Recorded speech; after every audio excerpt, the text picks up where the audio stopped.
Hello everyone, this is Sudhakar Maparte. Today we're going to talk about AWS IAM service session. In the last session, how IAM works at a very high level with the different entities and the relationships among them. And today is a session where we're going to ask each other few questions, answer. So first part of this session about clarifying some doubts that you guys may have. The second part would be we'll ask a question to other team members. Let's get Akshaya. Do you have any doubts on the service that so far that what you have read? Yes, sir. Yeah. So after going through the IAM service documentation, so I just had a small doubt or more clarification on the elements, like how everything is interconnected in IAM service. So there are certain elements which are like interconnected, and it creates certain confusion when a first time a reader reads it. So I just wanted to get clarified how elements are interconnected. What is the specific question? What is an example of talking about elements? So anyone like my fellow mates, if they have more grip on the elements thing, can share the knowledge to me. What is an element in your opinion? What do you mean by element? Is basically an entity or object in the IAM service which provides so what is it? Give me an example. User an element, user group is an element. Yeah, resources is an element, entities. Okay, entities. Those are called entities. Okay. Principles or okay. Yeah. All right. So what is your question? So how are these elements connected? Like if we talk about principle. No, you have to ask a question. You have to ask a pretty specific question. Okay. If you say very broad and general, that we have already covered in our previous session. Have you? Yes, sir. So I want to ask to Sai Kiran, explain about the principal element. So this principal is an element. So explain about the principal element. No, that also not a. That's also again a very generic question. You have to be a little bit more specific. You have a doubt. You read it. You didn't understand something. Specifically talking about principal element itself. So how a request gets sent to the AWS resources, and how resources are being accessed by the user or root user, or the process that happens inside it. I have a little bit confusion in the principal element, so I think he can clarify it. Like how a request gets sent. Okay, let's ask the rest of the team. If they understood the question, they can repeat the question and answer. I can take up the question. Yeah, what is the question that she's asking? So the question what she's asking is, how are the different resources connected together? Like if there is a user or a principal user, like a root user, how is it that he's going to access all the resources? What is the process which goes on? Like what is the connectedness to the user to the resource? Yes, sir. Precisely. What is the user has access to the resources? What is the way of the user getting connected to the resources in the IaaS services? IAM.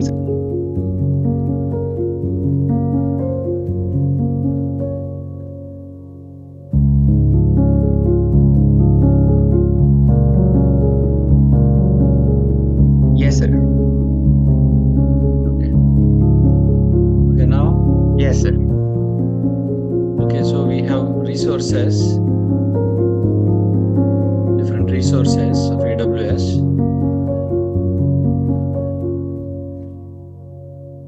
And there are users. There are lots of users, IAM users. And what is the question? Like how does the user get connected to the resources? this resource? How will I know that I have access to this resource? No, sir. The process, like what is the protocol which is being followed? How does this user, when they log in, get access to this particular resource? Question: how does a user has access to this machine? Yes, like how when the user sends a request to the AWS or if he wants to access any resources, how the whole thing happens in the in backend or wherever it happens, how the process happens, what are the protocols are, what things takes place. So these resources are nothing but an example of a resource is a machine, right? Like a EC2 machine. Yeah. Okay, this is EC2 machine, let's do, so that you can deploy your application.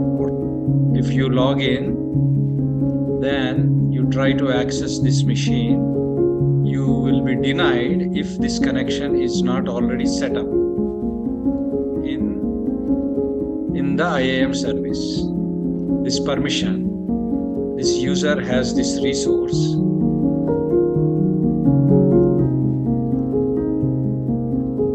Is implemented, right?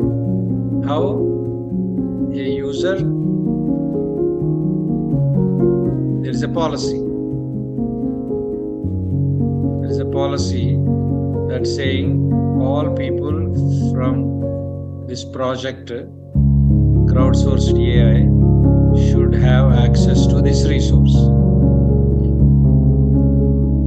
So this is a policy, and that policy is attached. This user has access to that policy, and that policy object has some permissions.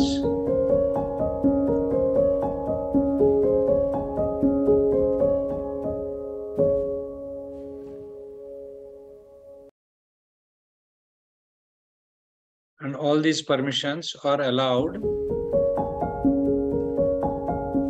when you log into AWS. These are the two things that you can do on this EC2 machine, because that's what this policy set. So it has this policy allows you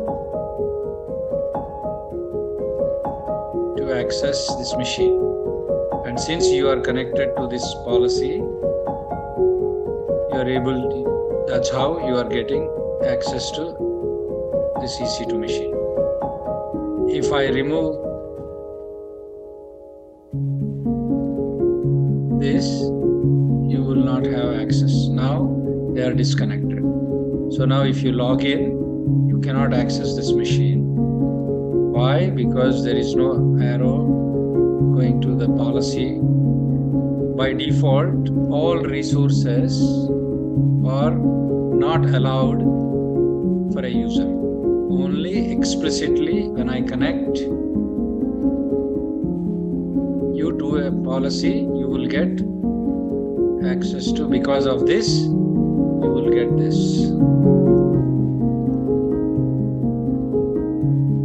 But this user will not have access to this other resource because there is no policy attached. If I want to give that access, then I have to have this user have a policy, a different policy, or same policy. Same policy means I need to have one more arrow to the permission, what I can do and what I not. But if it is a different policy, let's assume that it's a different policy, and on that policy I can do this particular thing, and because of that I will get access to this resource, and this policy is controlling this resource. Okay, is this what your expectation? How it works? Yes, sir. Like I have read, but this is more. Okay. What part of it you haven't understood when you are reading that there are users? Yes. You There are understood there are resources? And there are policies. You understood that there are policies? Yes. But how those things are connected and how actually they work. Because theoretically reading, it was a little bit confusing. So this is way more clear. All right. Thank you, sir. Yeah, no problem. Anybody else? Next person. Any doubts means that means you guys understood everything. Okay. So otherwise you have. Bhargav, Yes, ma'am. got it? That IAM service. IAM service, the policies part, I've got it. No, what do you mean by just policies for process? You know. Yes, sir. Do you have any doubt about IAM service? You understood everything about IAM service that you read? I have a minor doubt, sir, but I thought, okay, I can figure it out, but I can still ask it over here. No figuring it out. We are figuring it out together. Not a problem. So my small doubt was I didn't understand the part wherein like the user, if a user wants a specific resource, the resources have some specific attributes to them, like the specific tags so that we can identify the resource. But then we are not providing any specific tags. So how is a user able to locate a specific resource? So the administrator of the AWS account, whoever has the ability to give access, take out access, is an administrator. That administrator, when they provision a resource, they will tag that resource. So for suppose this is the resource. They will tag that resource with those tags, whatever tag. Okay. Project access to team 1. Okay. Or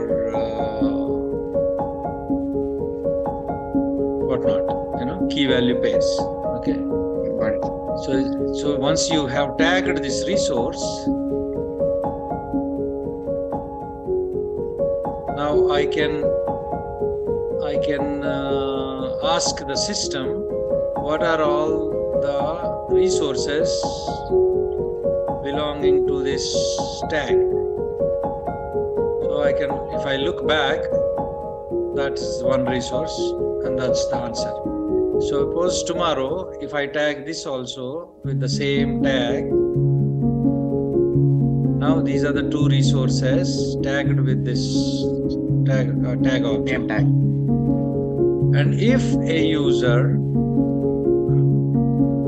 has that tag key value pair, so which means one of the attributes of that user, the user has attributes, right?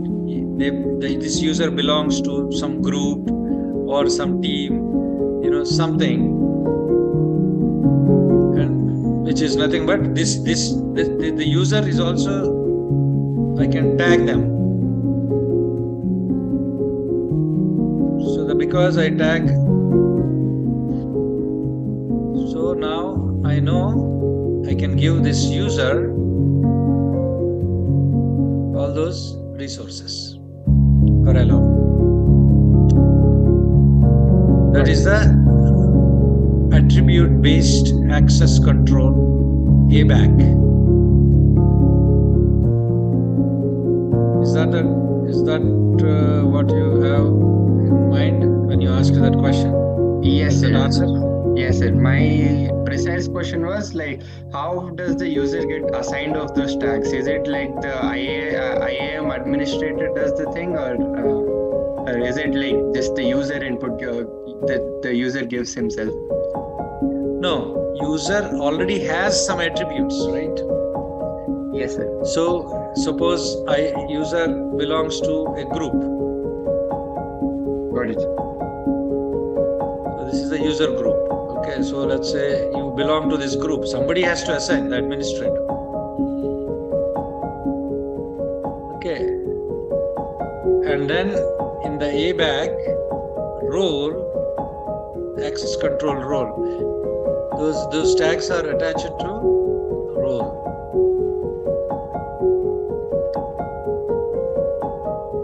Roles.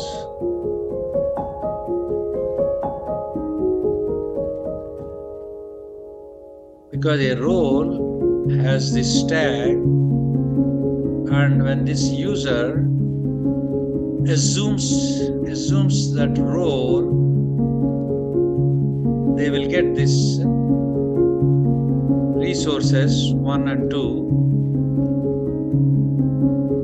because they already have that attribute match happened. This user has that attribute.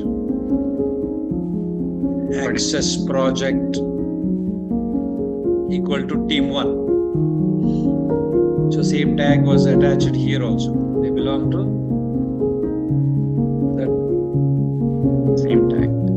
same tag. And hence, because if I look back from this tag, what are all the resources? 1, 2, I will get access to. Got it, sir. And what I can do on this,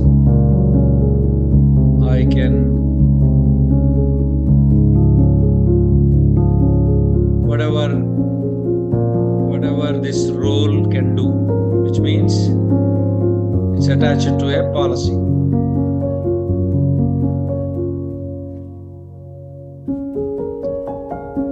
And that policy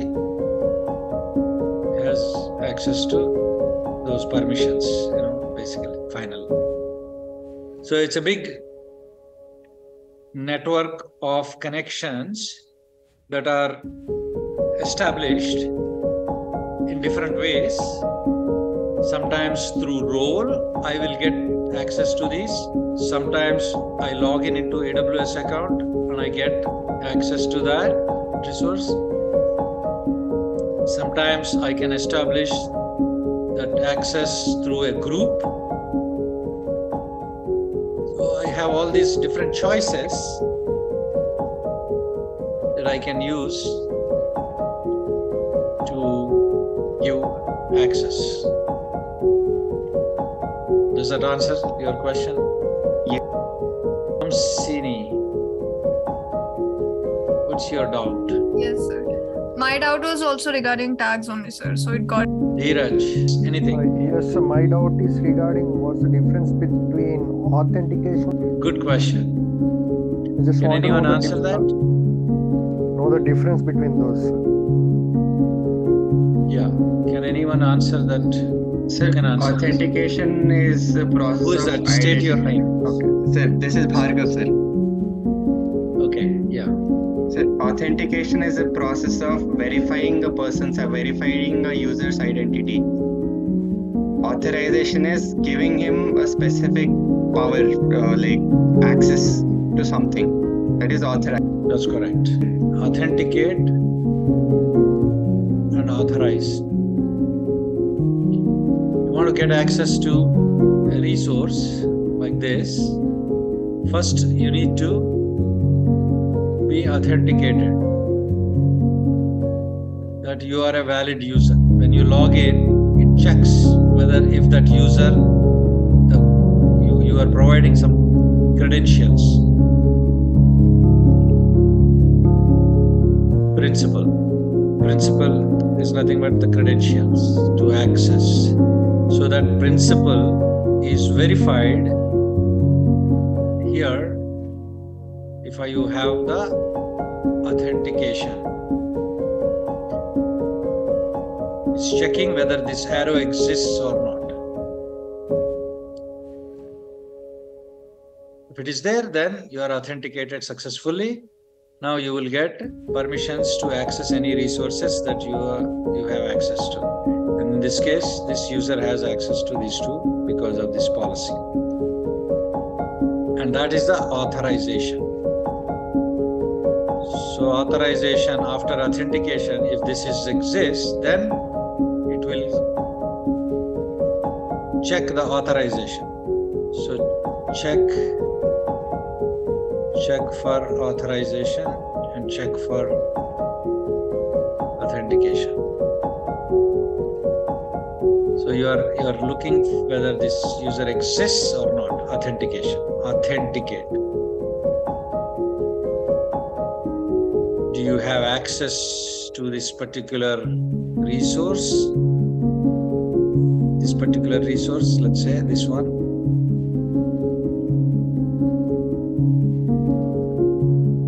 You don't have at this point because there is no arrow. Directly or indirectly. You see? And hence that authorization failed. Whereas for this machine, if you try to get into this machine, then it will allow you. Is that okay? Let's move on. Was that Dheeraj? Yes, sir, it's clear, sir. Okay.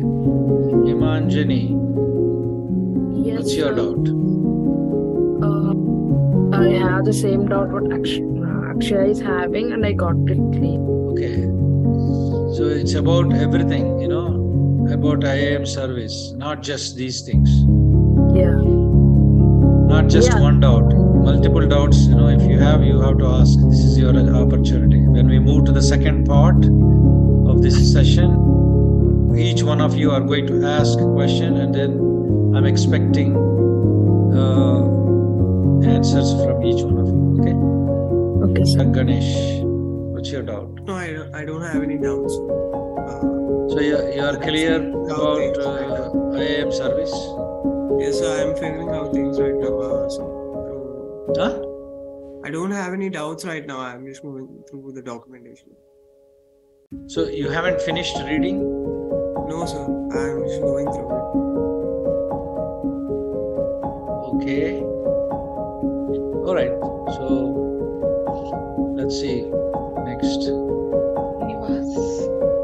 No doubts from my side. I got the concept.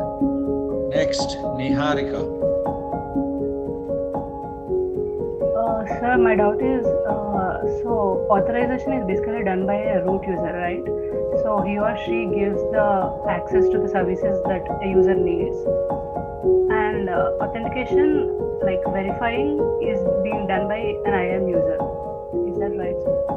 Authentication is done by The user, like checking this the whole validity. thing. This whole thing is managed by AWS.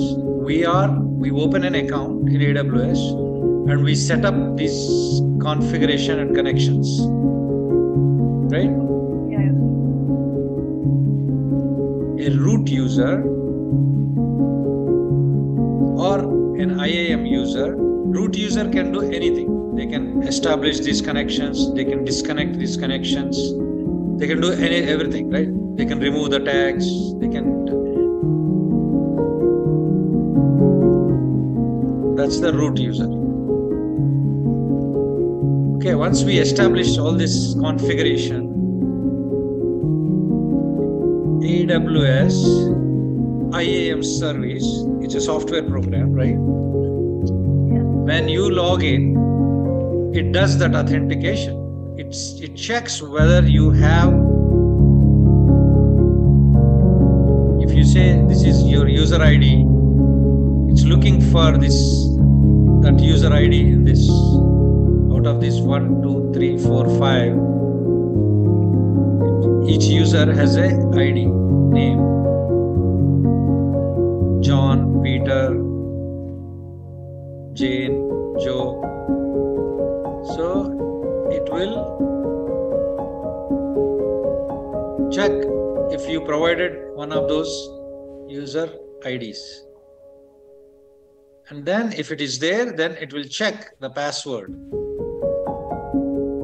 If whatever password that you provided is correct or not. if it is correct, if they both match, that means you exist in the system, and hence I let you get access to whatever you have access, and that every time you try to access the machine, it will this authorization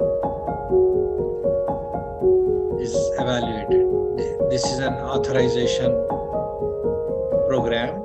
It tries to verify if there exists an ability to do what you want to do. It's verifying these connections. If these connections are existing, and that is what you are trying to do on this machine, then it will let you. That is what. Sai Kiran. Yeah, hello sir. So my doubt was about when I was reading about access control. So one of the drawback when I was reading, I also went through another thing with AWS. There was a drawback with access control being public in the AWS network. So when the access control or people having access in the AWS network is public, then there is more possibility of security breach or data leakage. So I wanted to know how AWS acts on it, or how AWS. I heard that IAM policy was introduced to increase access controls protection and services. So I was wondering, how does it work on? So your question is, how does this policy that is implemented here, these permissions and all that, is secure? Yes, sir. How this itself is secure? Somebody can come and then grab this policy and then modify and hack it and then do something with it? No, it's more like access control inside the policy, or like a user having specific access is public. So how can they prevent it? How can AWS or IAM policy prevent from that specific user being attacked? Let's say I have access control over database. So I am a prime target of database or data leakage. So how does AWS or IAM protect it when being such sensitive information being public to? But how will IAM service protect the access to this machine itself? Just logging into that machine or logging into that database directly from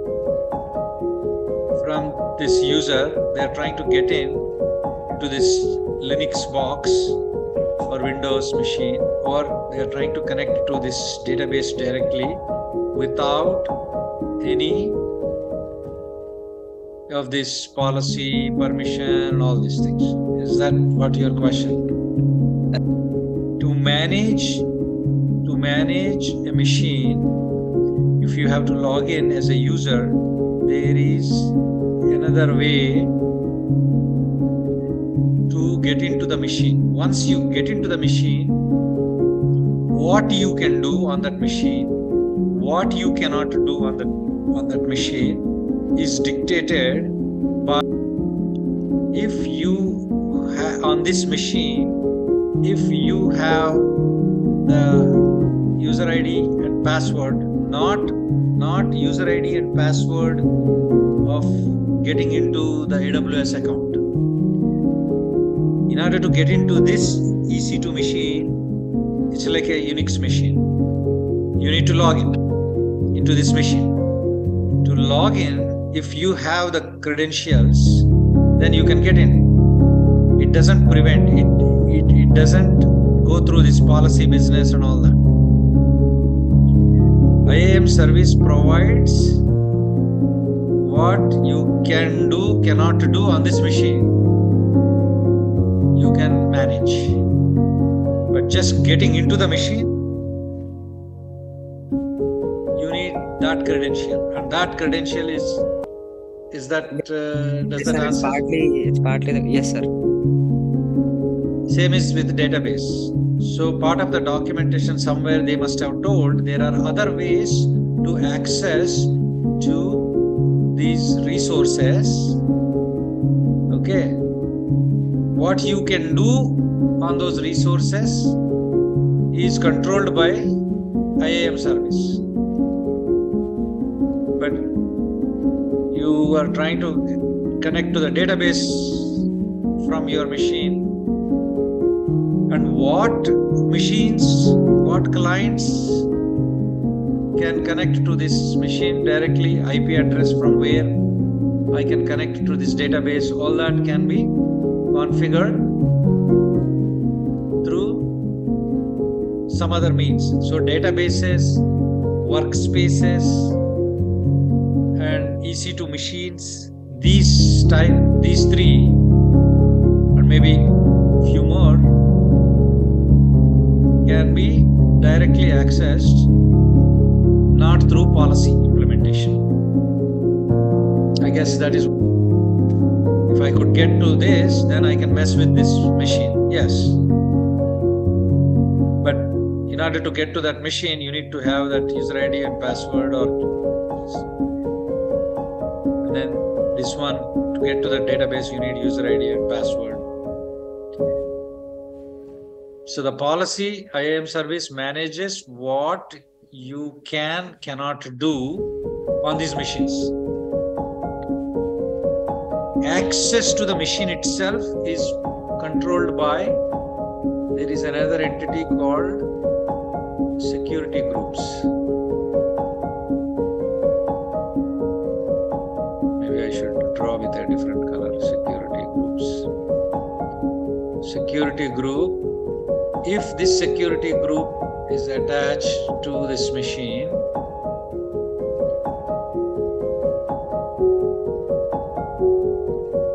this security group,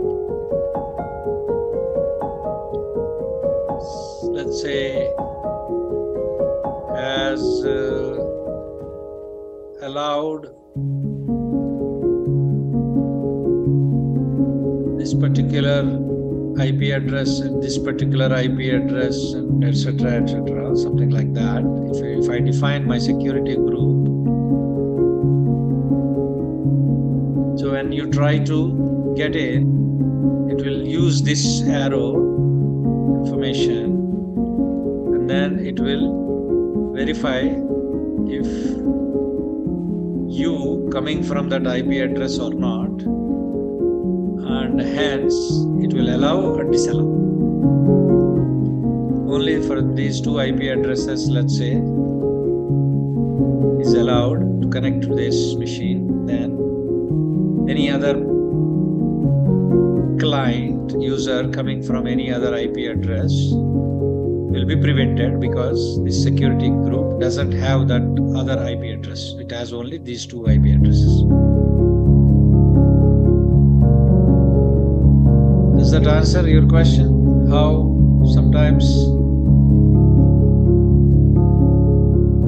the security and access control is managed by AWS?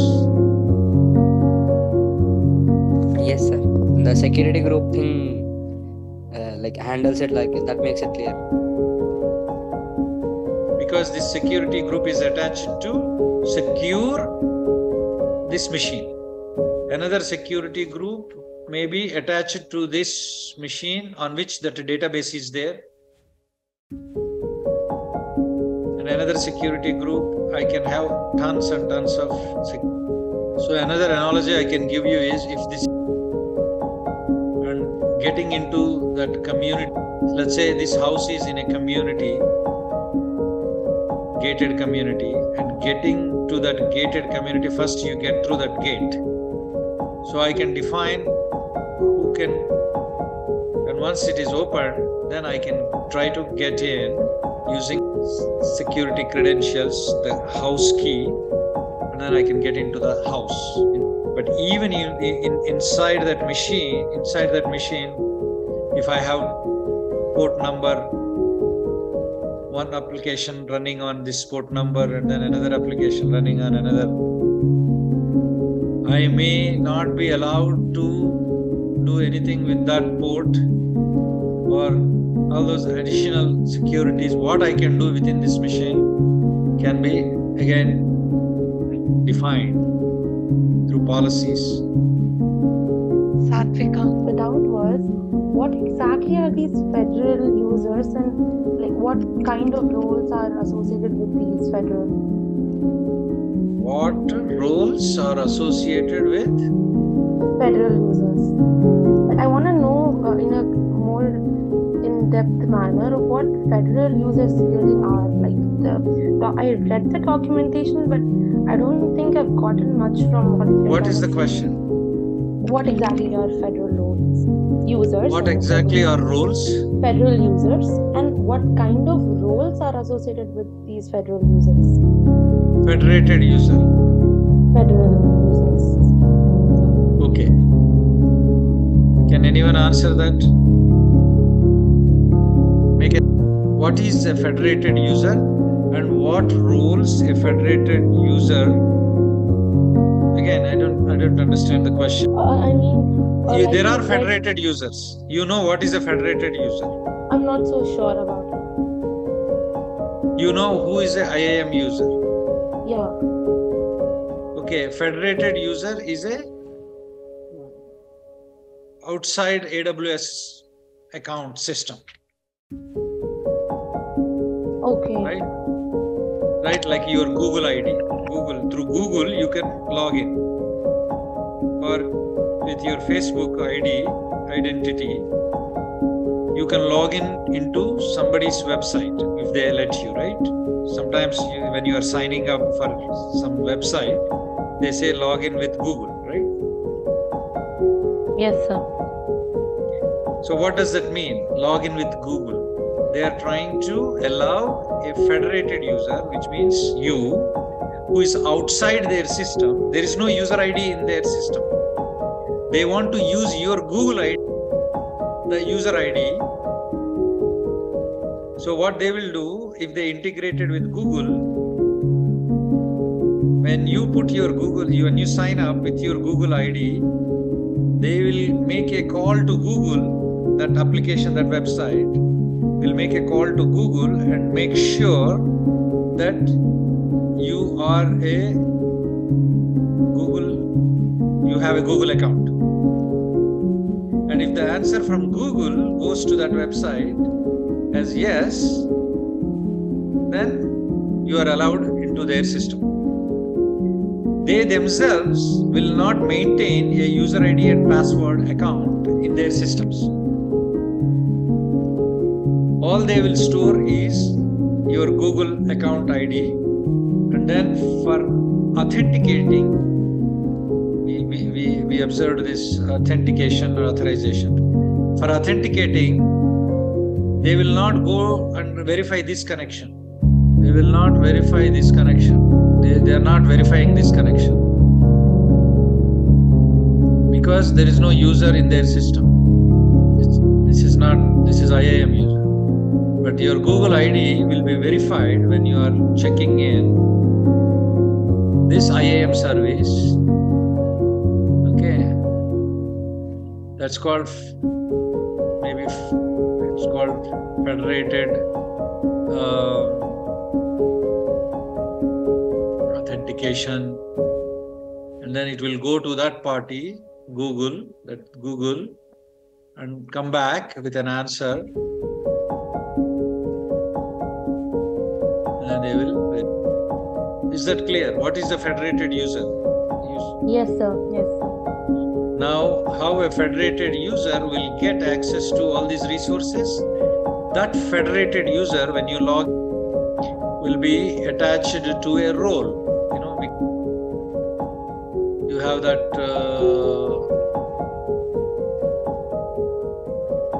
Let's call them as federated users. Okay.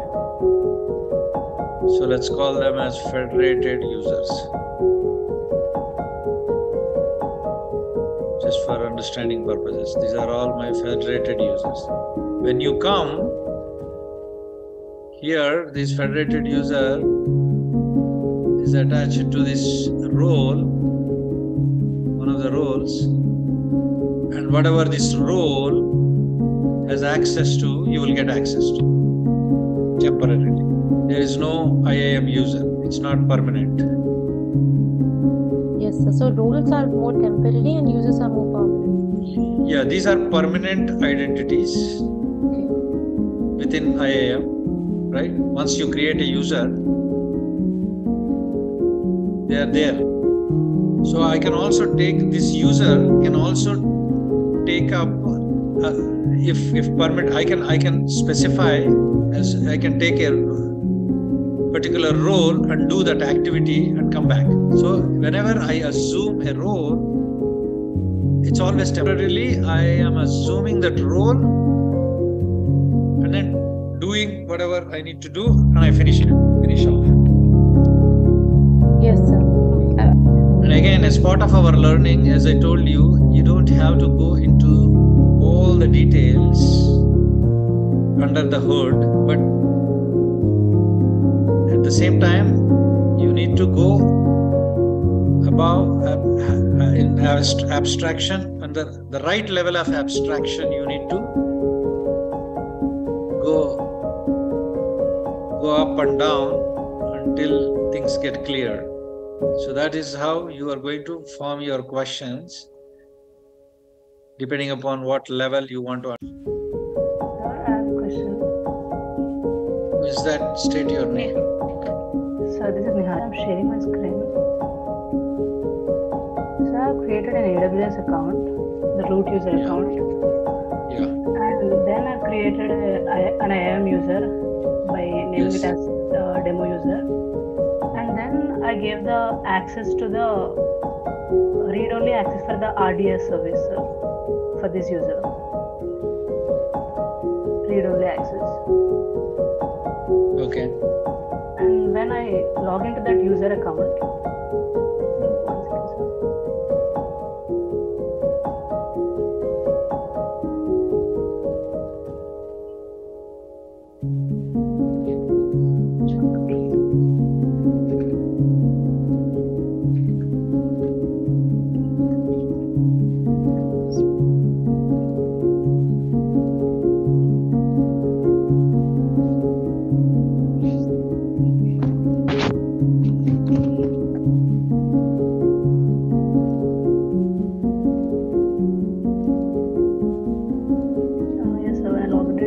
user account, and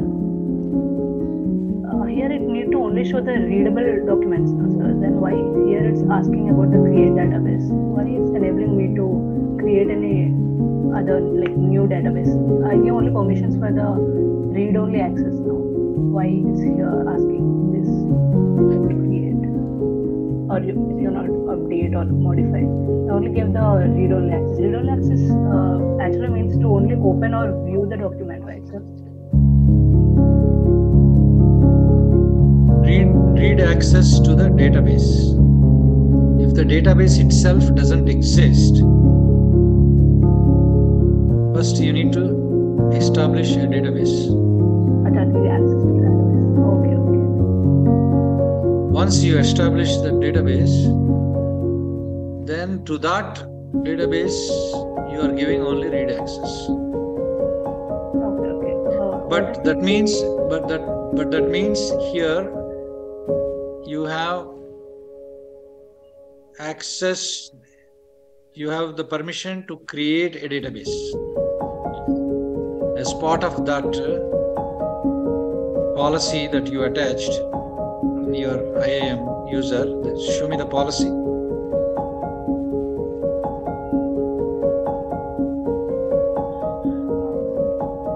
Go to that IAM service.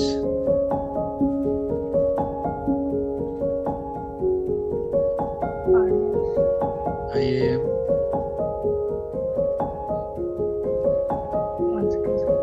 Yeah, why? Click on services, IAM on the right hand side. Click on services.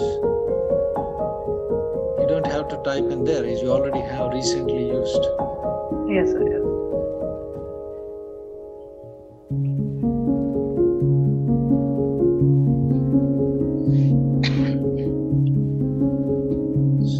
So everything is access denied for you. Yes, because all things are denied.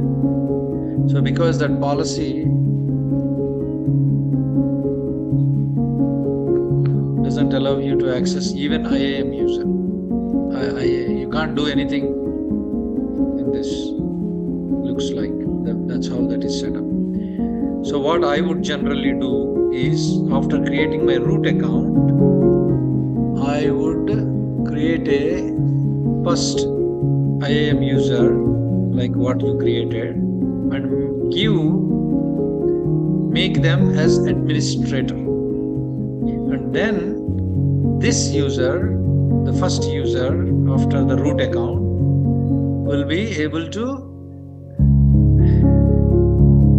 set up all other users or manage all other users. You need one administrator. The root account can also do, but the recommendation is you don't want to use the root account to do day-to-day administration. Root account should be used only when you cannot do something using your administrative privileges. So how do I make this as administrator, sir? Root account is the ultimate access to everything in that account. Yeah, the parent one. Account, yeah. When you open an account, you have that root user. That user can do everything, including deleting the entire account. Yes. That's why we don't want, for day-to-day administrations, you don't want to remove the account. Yeah. So this administrative IAM user should be used, and you can attach is admin. And then you can just attach that policy, and then you'll be able to do everything. And also, what is the exact part of this roles defined? Like users means we can create the users and we can assign the work. Policies are nothing but like permissions. No. You cannot assign work here. This is not a task. IAM user, we can't. I mean, I'm telling about the general. These are the components of IAM services, right, sir? Yes. Yeah. Then what is the meaning of roles in that component, IAS component? So, I define roles. Roles means what? I am a manager, that I can create a database, I can delete a database, and I can add EC2 machines, let's say, etc., etc. And I have another employee who cannot create databases. Okay. So that is a different role, and where I will not let them, in that role, I will not let them create a database or create a machine. Now I will decide, I can give to a user. I can let a user assume a role to do. Basically, we are assigning the services to the users. Like this is the networking service you need to do. This is the database service you need to do. Basically, we are assigning the roles. Yeah, if you are a database administrator, a database administrator role in the company, you need only access to the database related stuff. Yeah, yes. And if you are a Windows machine person, administrator, then you need only the Windows, not Linux machines. So like that, we are dividing the infrastructure that is provisioned in AWS. Through these roles, I can define, and when a new user comes, if an employee goes away, I simply delete their IAM user. And when I give access through the role, it's always temporary. So what all you understood here? User groups you understood? Sir, if I'm not wrong, user groups are nothing but we are enabling permissions. Suppose there are multiple users, we can't assign. Suppose if there are multiple users and all the users need to do the same task, like need to access the same services. So instead of manually giving the permissions for every user, we are creating the permissions like RDS or any networking or any service, and we are creating a multiple services to a group, and we are assigning these groups to the users. Is that right? Yeah. Simple answer would be user groups means you are grouping a bunch of users into a group. And enabling them to give the same access, like all the same services. Is that right, sir? So draw the two circles, user and group. User group. You put these users, that group, right? This user group has these two users. And if I define a policy on this user group, and tomorrow I add another user here, automatically whatever this policy has, they will get it. Right? Yes. You see the advantage, and if you don't have this user group concept, you have to define a policy to this person, define another user. When you create another user, again you have to attach the policy. Another user, again you have to attach. So you are attaching constantly this policy to all these users, assuming that you only have one policy.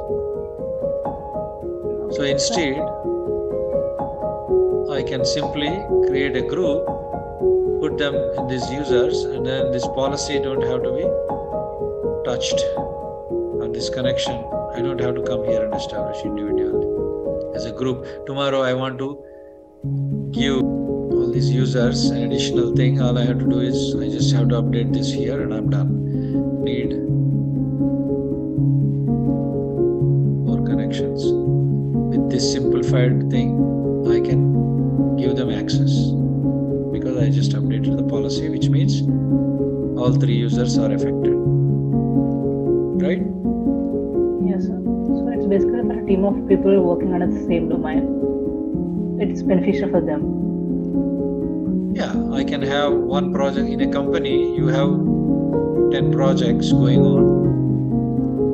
So I can create one project group 1, project 2, project 3, and then I can put project 2 people, red team,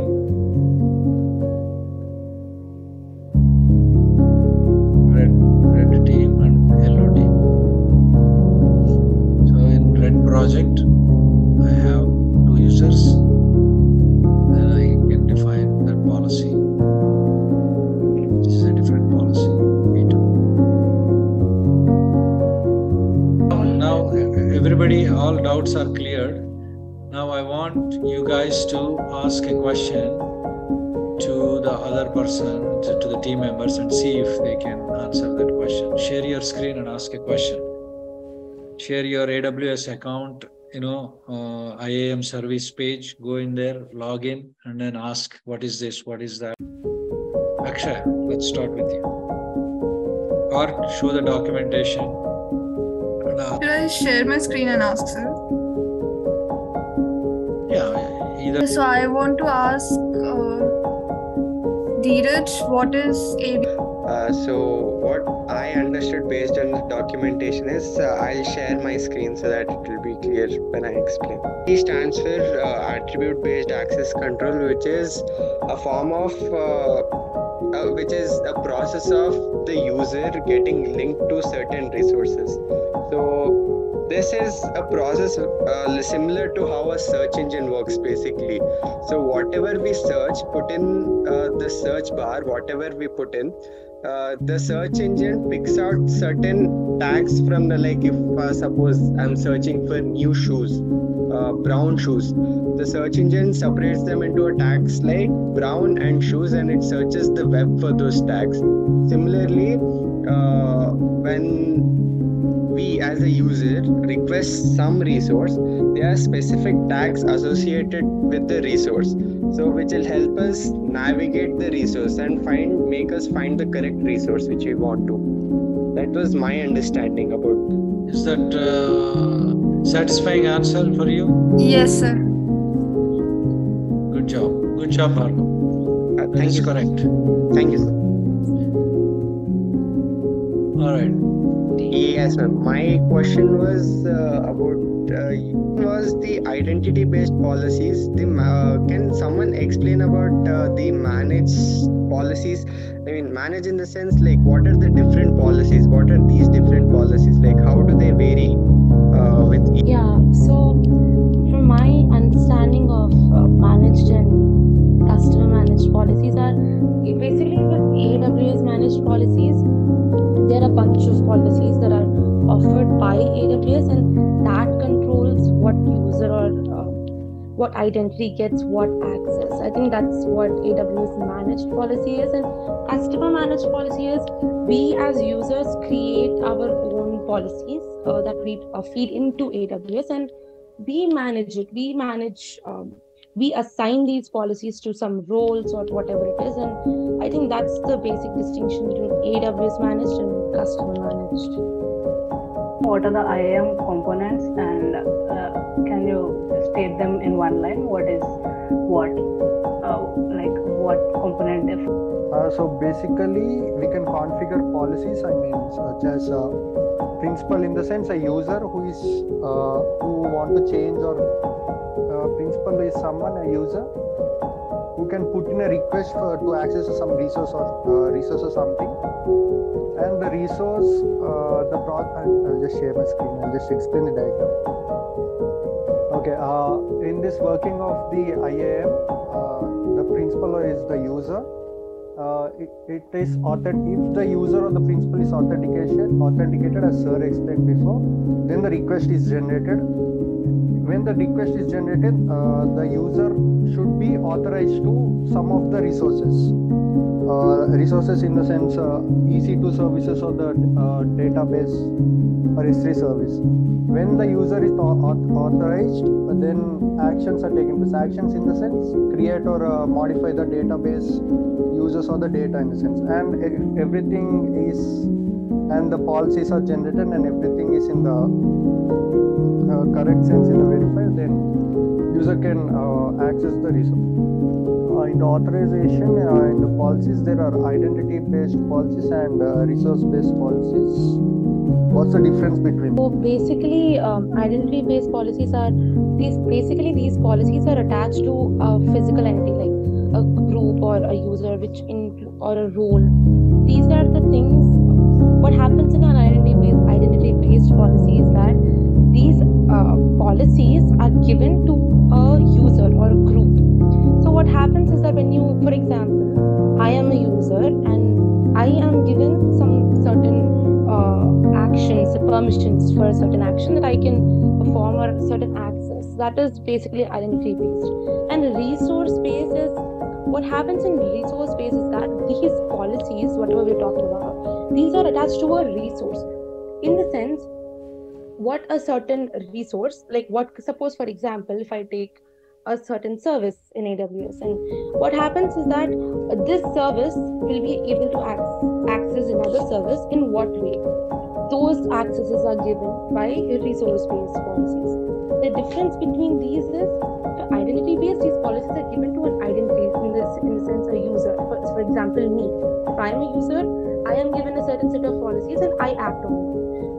Resource-based is when some root administrator will give those policies, will attach those policies to a resource.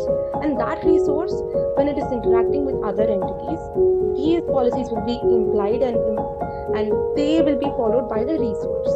That's what I understood from it. Policy attached to a user, role, a federated user, or an application is an identity policy.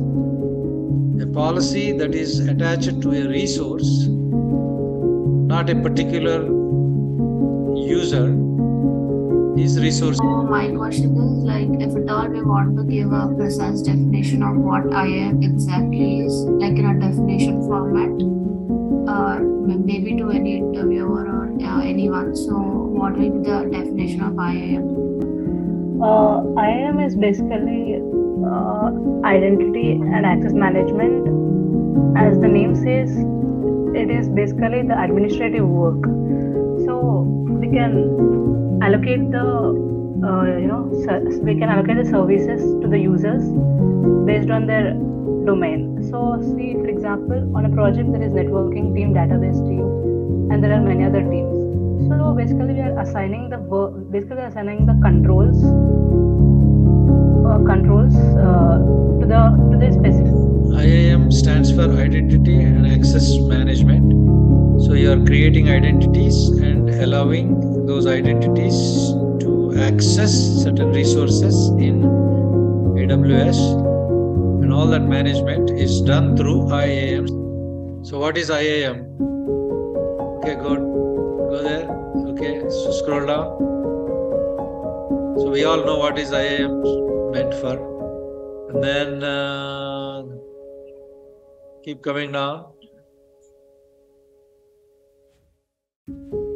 Okay, all this. Okay, stop right there. Multi-factor authentication. Nobody has asked a question or explained anything. What is multi-factor authentication?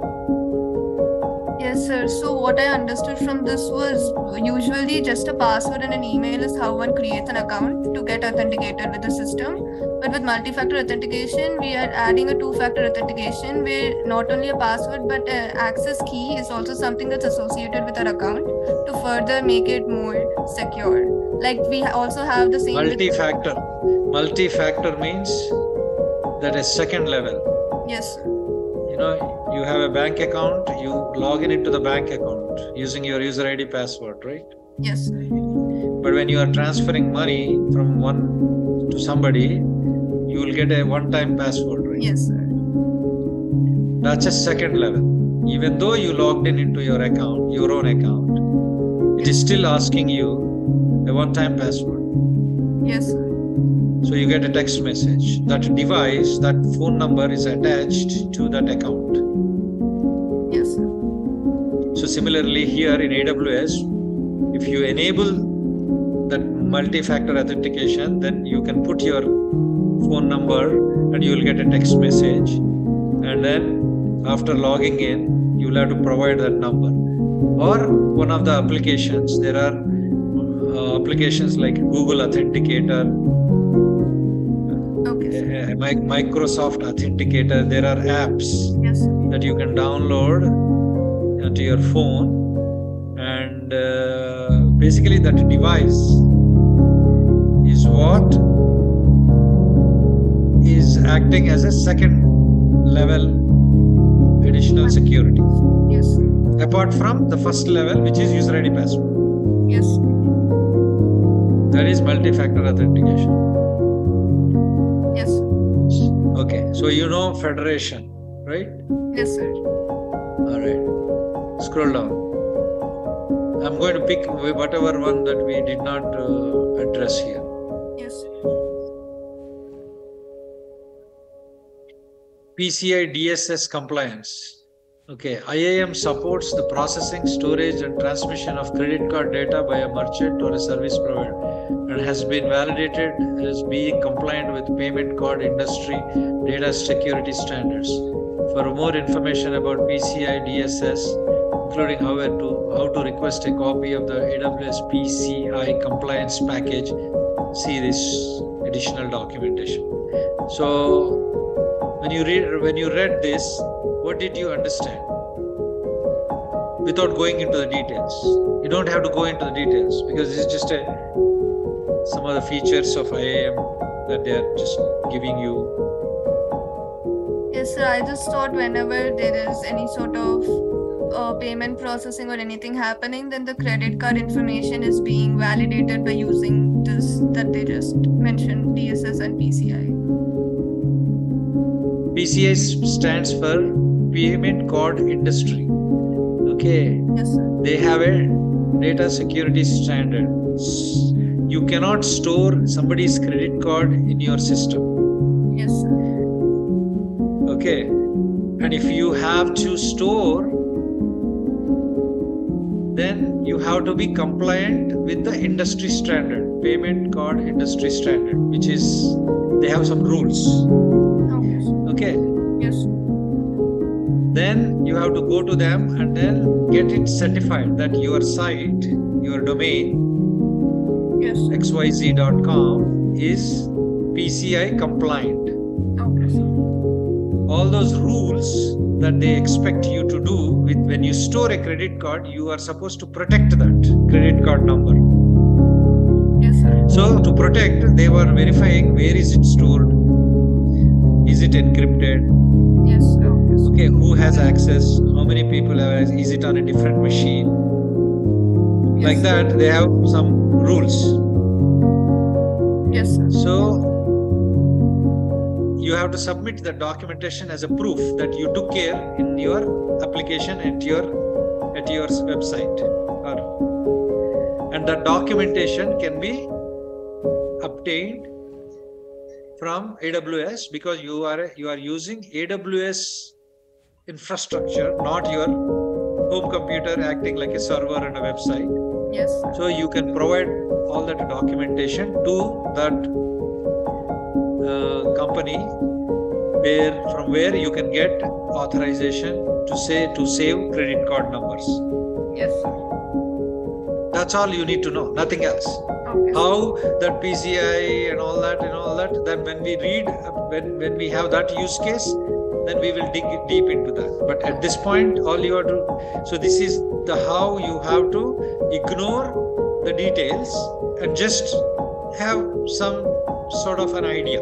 That's Yes. all. And that idea should be easily explained to you, easily explainable by you to the interviewer. Yes. So when you don't know something, you just tell at a high level what you know without going into the details. Yes. Always the first answer should be at a high level. Okay. And then you can always say to the interviewer, okay, if you want me to explain further details, I can, if you have a specific question. Otherwise, that's my first level of answer. Yes. Then you can test how deep the interviewer wants to go, right? Yes, sir. And they can go as deep as they want until you cannot answer anymore, or you may be answering everything. So that tells you the depth to what extent that you might have studied and mastered the knowledge. Yes. Integrated with many AWS services. That's fair enough, right? I mean, you have a lot of... Yes, sir. What is eventually consistent concept?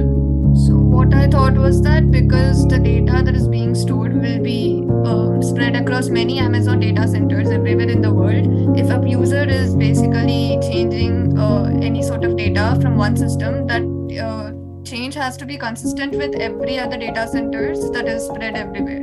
So the change that is made in one system by one user has to be accountable everywhere else.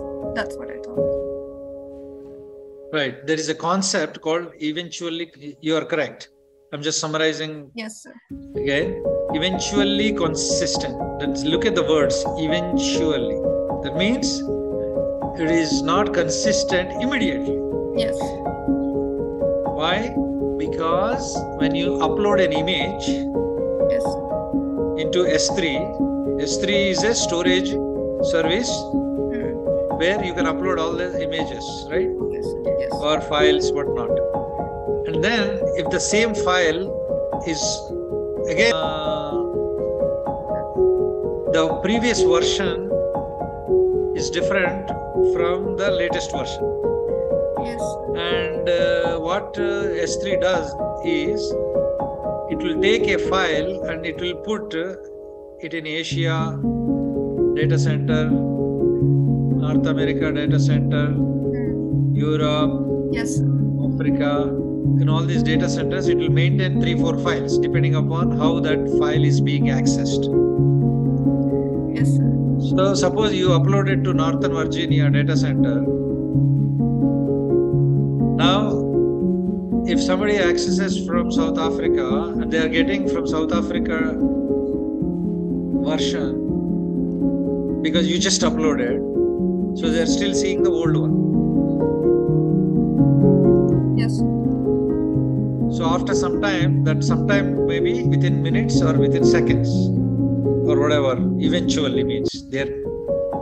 Yes. It will be replicated in all the centers around the world, that file, and now it's available for everybody, the same copy, the second version. Yes. And this concept, this single understanding of this eventually consistent word will be used throughout all the other services when they are referring to. So once you understand once, you just understood. That's the beauty of this way of learning things. So that's all you need to understand for this eventually consistent. So like this, what I'm expecting is to ask, you guys have to ask questions based on this, like this, to other people. You can't hide away anymore. You have to drill down and make others understand, or whatever your understanding, you have to test whether others understand or not. Yes. One more day. By tomorrow, everybody should be comfortable with IAM service, and we are moving on to next. So, thank you for your time. Good job. Thank you very much. Thank you, sir. Take care.